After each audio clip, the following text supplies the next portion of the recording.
Hello everyone. Today you'll hear a short recap of the movie 1 Mile. Chapter 1. Enjoy the watch. A young couple traveling in search of a campsite took a wrong turn somewhere along the way. They noticed a sign by the road claiming the lake was only a mile away. The sign wasn't lying. The place turned out to be beautiful and completely deserted, just like the store owner who sent them there had promised. The couple was about to get intimate when suddenly a whole group of armed men emerged from the trees. The guy went over to figure out what was going on. Meanwhile, the girl was grabbed, and he himself was shot with a crossbow. Then we're introduced to the main characters, a teenage girl named Alex, her mother Jenny, and her father Danny. Danny is a professional soldier, so he's rarely home. Suddenly, he admits that he quit his job. He wants to spend more time with his family. Although, next year Alex is leaving for college anyway. Her father volunteers to take her to different universities so she can look around and choose the right one. Danny hoped to bond with Alex during the trip, but the girl keeps staring at her phone and ignoring him. Alex still holds a huge grudge against her father. Because of the secrecy of his work, he never even wrote to them. The man carries a pistol everywhere, and Alex insists that he lock it in the glove compartment. At the college, Danny joined the other parents. They started discussing their children, and it quickly became clear that he barely knows anything about his daughter. After the tour, Alex remained distant and difficult. Her parents could save hundreds of thousands of dollars thanks to the sports scholarship Alex had been offered. But the girl isn't sure she even wants to play soccer anymore. She likes drawing instead. Meanwhile, back at the lake, an isolated community is dealing with a serious problem. For the 5th time in a row, a baby has been born dead. They need new healthy girls. Alex tells her father she's tired of visiting colleges from the list. The day before, she secretly applied to an art college and got invited for a tour. The problem is that it's a 9-hour drive away. Danny wants to get back on his daughter's good side, so he agrees to take her there. He even promises not to tell her mother. There are no vacant motel rooms along the way. Danny suggests that, if necessary, they could spend the night in a tent. Alex is not thrilled with that idea. Soon, though, their phones lose signal, and it seems like they don't have many other options. Luckily, there's at least a gas station in this middle of nowhere. Alex steps into a strange little shop where she meets an even stranger woman. The girl asks to use the restroom, and on the way there some creepy guy starts bothering her. Meanwhile, the shop owner chats with Danny and learns they have nowhere to stay for the night. As it happens, there's a wonderful campsite just down the road. The kind woman even offers to draw them a map so they definitely won't miss it.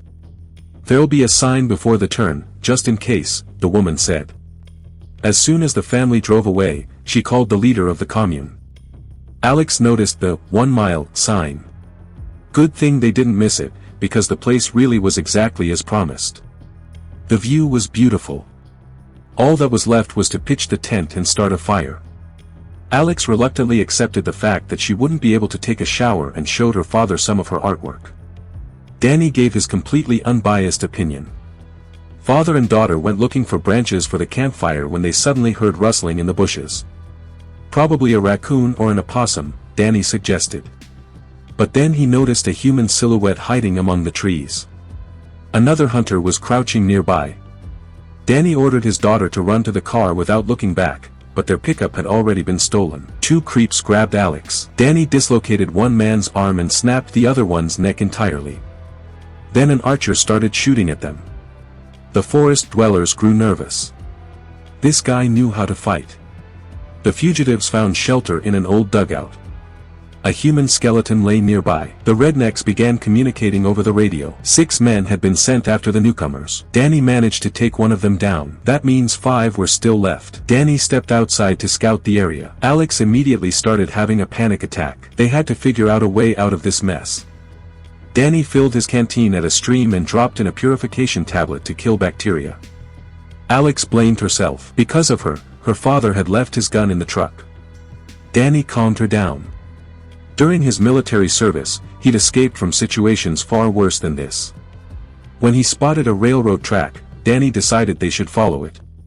Eventually, it had to lead somewhere. Ahead, among the trees, stood a trailer. Danny wanted to check it out. Maybe they could find a weapon or some way to contact help. He ordered Alex to stay behind him and slowly approached the trailer. Inside, a vicious dog was chained up. Suddenly, a man with a knife lunged at him. Danny dealt with him easily, but then the man's buddies rushed in from all sides. One of them grabbed Alex and dragged her into the woods. The girl fought back, choked the bastard, and ran to help her father. Then a huge brute attacked Danny. After taking a serious beating, Danny pulled a wheel chock from under the trailer, causing it to roll backward.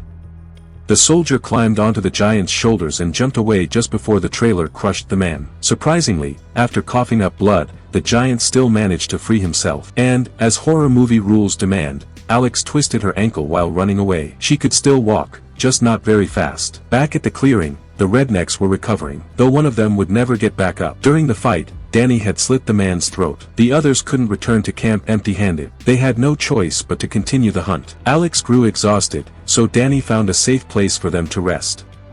Always prepared, the veteran shared an army ration with his daughter. Alex started freezing. Danny gave her his jacket and held her close to keep her warm. Alex slept until morning. When she woke up, she walked deeper into the woods to relieve herself and spotted the hunters nearby discussing their plan. Danny was lost in thought and didn't notice the bald attacker sneaking up behind him. The man wounded Danny and tried to drown him in the river. But the soldier fought back and killed the bald man with his own weapon. Meanwhile, his buddies spotted Alex. Alex and her father crossed the river. The archers couldn't shoot because they needed the girl alive and unharmed for the camp. But they could still try to catch the fugitives. Especially since another cliché awaited them ahead, a high cliff. Of course, they had no choice but to risk jumping into the river from a dangerous height. Unfortunately, a huge brute was waiting for them near the shore. And a little farther away stood the leader, armed with a pistol. They smashed Danny's head with a rock and threw him into the river. He should have drowned, but his wife's words echoed in his mind, that he had to take care of Alex. Danny crawled ashore and followed the forest dwellers. He tracked them by blood stains and broken branches. Alex was locked inside one of the houses. The windows had bars on them, so escape was impossible. Then the girl from the beginning of the movie entered the room. Lily advised the newcomer to just obey, otherwise things would only get worse. Dixon believed they were creating something special there. It's just that very few people understood it. Alex, according to him, simply needed time to understand as well. The girl punched Dixon and ran for it. Oddly enough, the rednecks didn't even chase her. Meanwhile, Danny stumbled upon the local bar where several men were hanging around. The soldier dealt with all of them and then beat up the ones inside as well. Soon it became clear why Alex had been allowed to escape. The camp was located on an island, and there was no way for her to get out. The men grabbed her by the arms and dragged her back to the house. Danny tied up all the rednecks and politely asked how he could get his daughter back. When politeness didn't work, the soldier started cutting off fingers. One bastard claimed that Alex had already been passed around. Danny slit his throat without hesitation, then cut off another man's ear. Finally, one of the captives started talking. He revealed that Alex had been taken for breeding and was now on the island. Danny broke the last prisoner's leg to find out why they wanted Alex so badly. It turned out the local women had stopped giving birth because of toxins in the water. Luckily for Danny, he managed to take the leader's son hostage. Now he could trade him for Alex. But Dixon, of course, had no intention of making an honest deal. He landed on the mainland with a squad of tough men. They drove to the house in 2 cars. Danny knew exactly who he was dealing with, so he prepared for a fight. Dixon ordered his men to stay nearby. Only he and the girl would go inside. The old man entered the house with Alex and pressed a pistol against her head.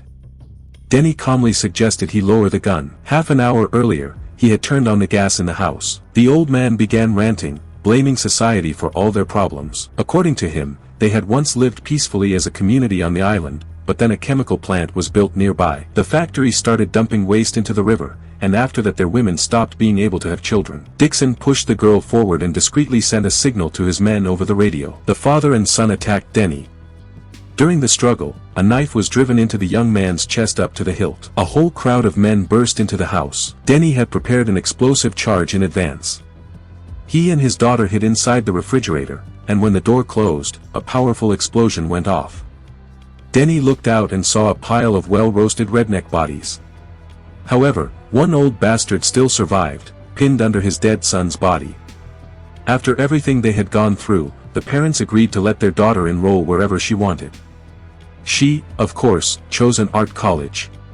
But the shared extreme experience helped Alex grow closer to her father. When saying goodbye, she even told him she loved him and her mother. Meanwhile, the old monster Dixon had already hidden on the campus grounds.